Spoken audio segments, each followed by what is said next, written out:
Welcome to Urban Knife Guy, where we explore the urban knife style and jungle survival. In this very special two-part series, we're going to have a look at the modern Malaysian parang. While there are many videos on parang reviews, though mainly in Malay, there does not seem to be a consolidated source of information on the different types of parangs, their uses and their construction, especially from the perspective of a contemporary leisure hiker or bushcrafter. The purpose of this video series is to give an introduction to all aspects of the modern Malaysian parang. In this part 1 video, we're going to explore the different types of Malaysian parangs. So what is a parang? Parang is Malay for a large broad knife similar to what is known as a machete in the West. The parang originates from the Malay archipelago with versions from Borneo, which is East Malaysia today, West Malaysia, Indonesia and Philippines. The Malay archipelago is the region that makes up most of what we know as Southeast Asia today. The exact origins of the parang are unknown, but it is clear that different regions in Southeast Asia had different designs and purposes for the parang. These different designs continue to this day. Most cultures use the parang purely for agricultural and farming purposes, but some used it as a weapon. In modern times, the name parang is used mainly in Malaysia, as well as some parts of Indonesia such as Java. Other parts of Indonesia like Kalimantan call it a golok. In the Philippines, it is called bolo, itak or gulok. Each of these different types of knives has distinct design characteristics such as the blade shape and handle. Today, there's much cross-influence for the design of parangs. Think of it like food. Many cultures and regions may have their own version of the same dish. They may call it by different names and are slightly different from each other, but they are still recognizable as the same dish. Now let's talk about the type of parangs. Traditionally, there are many different types of parang designs, and it will be impossible to go through every design. But that is not the intent of this video, as I want to focus on the modern Malaysian parang. However, looking at some history is a necessity to understand the present. There are three main types of parangs that have stood the test of time, and there are also variations that have emerged due to user needs which are currently part of modern parang makers' catalogs. It is important to note that parang makers may give their own names or models to a parang, but the type of parang is essentially the same. Probably the two most common types of parangs are the Duko Chandong and the Golok. As you can see, they are very distinct in shape and design. Let's talk about the Duku Chandong first.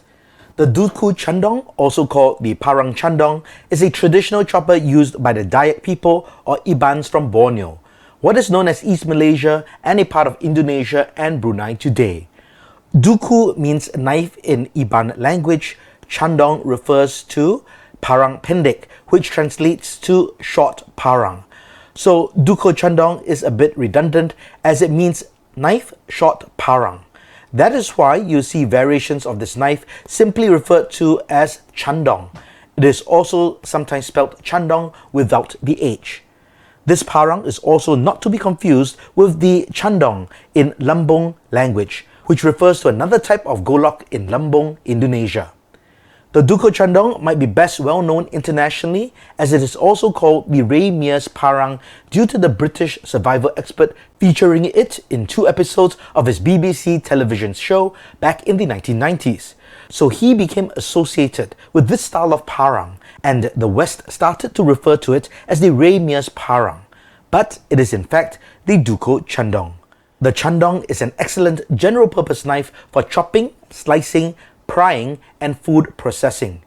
Here is a modern Duko Chandong from My Parang that is made by the famous blacksmith from the town of Bidor in Perak, a state in northwestern peninsular Malaysia.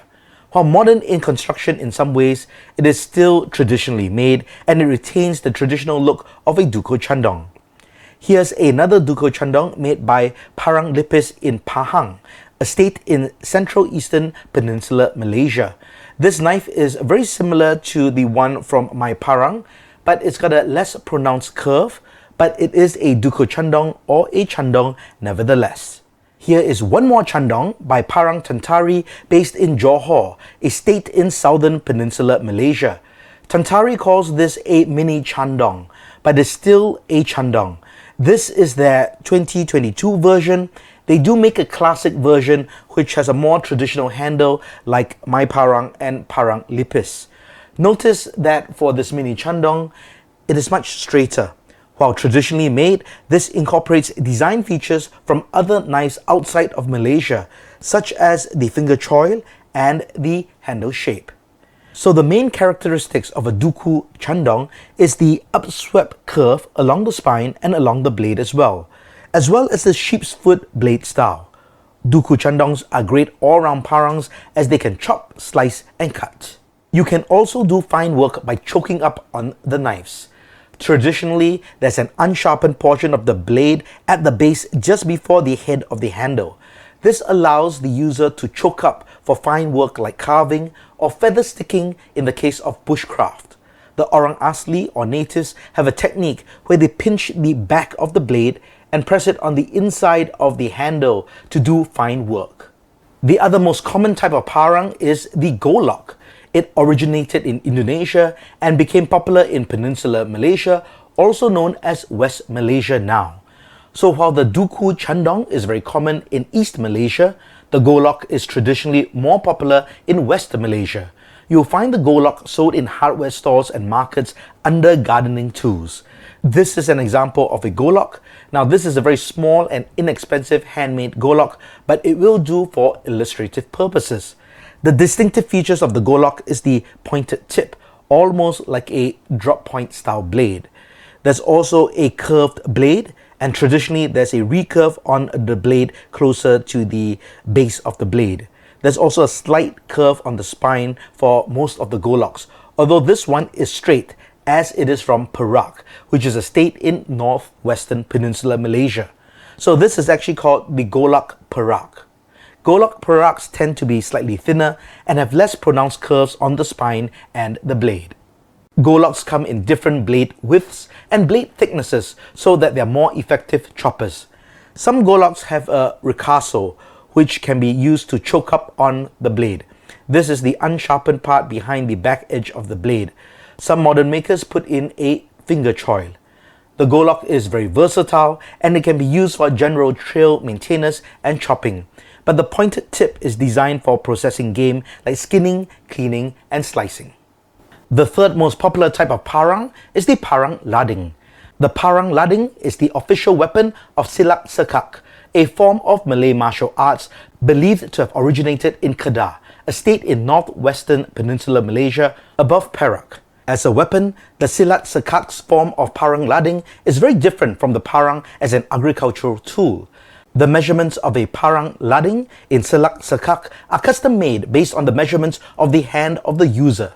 Today, the parang lading is mainly used as a gardening tool to clear dense brush and thick undergrowth.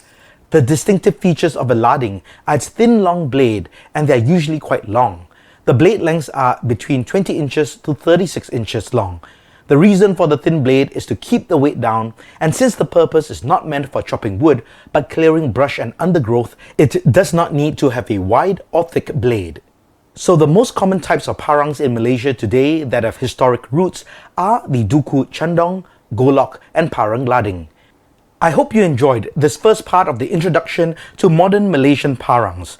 If you think I missed out on any vital information, do let me know in the comments below so that this knowledge base can grow. In part 2 of this series, we'll be taking a look at the modern Malaysian parangs, materials and construction. So do look out for that coming very soon. If you liked the video, please give it a thumbs up. And if you like the content in general, please subscribe to the channel and hit that notification bell. Thanks for watching. I'll talk to you soon.